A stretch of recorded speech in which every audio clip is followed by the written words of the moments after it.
Veril by si, že toto auto má vyše 190 konských síl na segment B, čiže malé mestské auto.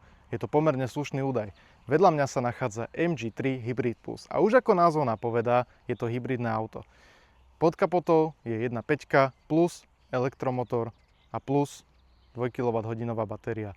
To zabezpečí spotrebu na úrovni 4,4 podľa výrobcu, podľa testu 4,7, stále slušné údaje.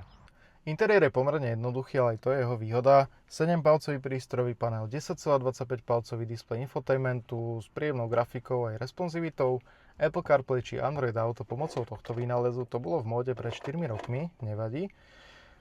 Fyzické tlačidlá chválim, akurát keď som v CarPlay, nemôžem si kliknúť hneď klimatizáciu, neviem prečo, musíte mi veriť, musím ísť najprv domov a potom do klimatizácie, nevadí, to sa opraví.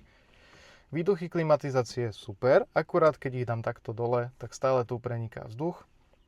Stredový panel, množstvo odkladacích priestorov, shift by wire a celkové materiály tohto auta sú prívetivé, páči sa mi to. Batožinový priestor má objem 241 litrov, na tento segment úplne v pohode.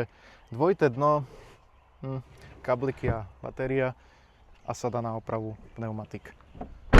Ale stále v pohodičke. Základná cena tohto modelu začína na sume 18 490 eur.